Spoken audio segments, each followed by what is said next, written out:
Manger bien pour vivre mieux, c'est le credo de la fondation Nestlé, créée l'an dernier afin d'aider les familles à adopter les comportements alimentaires bénéfiques à leur santé. Aujourd'hui, les gens, certaines personnes et notamment certains pays commencent déjà à évoluer vers des plateaux devant la télé.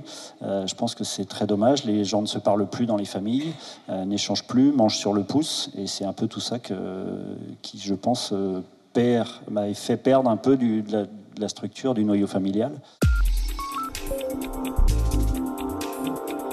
Je voudrais redire vraiment, vive la table. La table est un lieu. Il n'y a pas de démocratie sans forum, sans agora. Et la table, c'est le lieu minimum de la solidarité. S'il n'y a pas de table, il n'y a pas de famille. S'il n'y a pas de famille, on est mal barré. Merci beaucoup. Éric Orsena.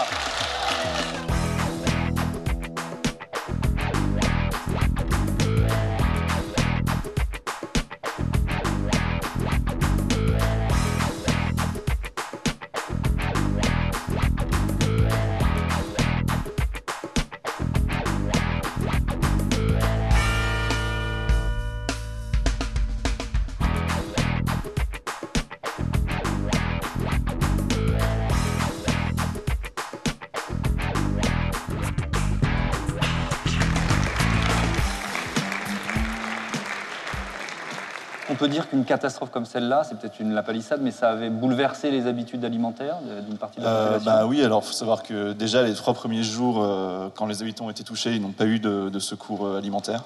C'est l'armée qui arrive en premier avant que la Croix-Rouge et d'autres organisations caritatives ramènent des aides alimentaires.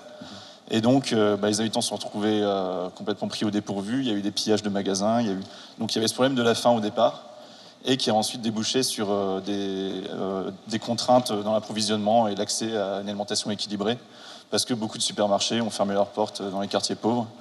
Quand on n'a plus de lieu d'approvisionnement près de chez soi, qu'en plus la vie quotidienne a été complètement bouleversée, qu'il faut reconstruire sa maison, retrouver un logement, et la dernière chose à laquelle on pense, c'est la qualité de vie, parce qu'on est dans un mode de survie, et ce qui fait que souvent l'alimentation est reléguée au second plan devant toutes ces autres priorités, et on aboutit à des comportements qui sont pas toujours sains ou bénéfiques pour la santé. Quand une maman est diabétique, quel risque pour l'enfant Les risques d'une mère diabétique, donc il va avoir un environnement hyperglycémique, intra-utérin. Sur le développement de l'embryon sont connus, on sait qu'il y a des dangers. Nous, on étudie plus particulièrement ces effets sur le développement du pancréas, qui est l'organe à l'origine du diabète. Donc c'est tout l'intérêt de nos projets qui vont toucher le diabète, mais aussi le cancer, plein d'autres maladies.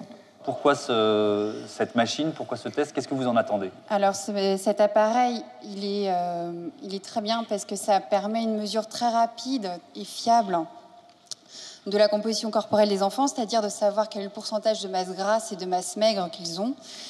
On suppose que c'est le pourcentage de masse grasse qui va être déterminant dans les facteurs de risque cardiovasculaire à long terme.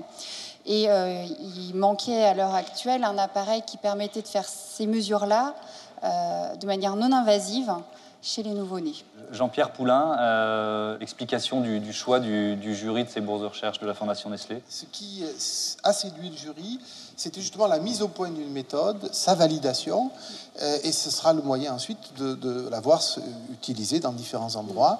Donc c'est donner un coup de pouce ici à la mise au point de cette nouvelle méthode. C'est assez difficile de trouver des financements au niveau du doctorat aujourd'hui, et en plus la recherche publique va assez mal.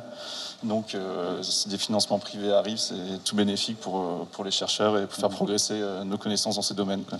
Je crois que c'est clair, le mariage sur ce qu'une entreprise peut donner comme support à vous, chercheurs, pour continuer de faire vos efforts et des résultats concrets pour l'amélioration de la bonne alimentation et santé. Je suis très fier qu'on a déjà aussi nos premiers prix dans l'aspect sociologue.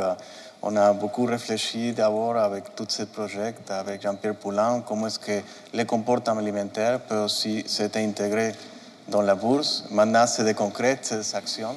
Je suis fier de les trois et je crois que particulièrement, c'est une première démarche et qu'on aura beaucoup plus grâce à votre exemple. Félicitations. Bravo encore une fois.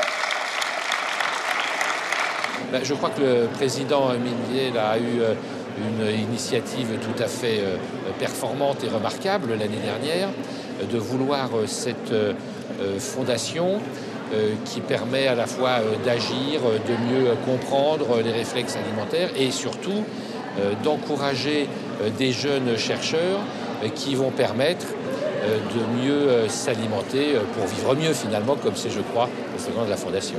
Nestlé ou d'autres grands groupes alimentaires, souvent on leur reproche la malbouffe. C'est un terme un petit peu à la mode aujourd'hui.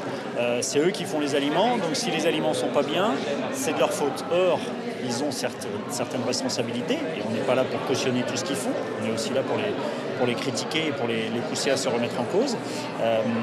Mais ils essayent de comprendre comment ils peuvent faire des aliments plus adaptés, et aussi reconnaître leurs erreurs, mais aussi rendre une partie de la responsabilité de cette malbouffe à l'utilisateur, c'est-à-dire au consommateur, à la personne qui va faire les courses, à la personne qui prépare le repas et à la personne qui consomme le repas.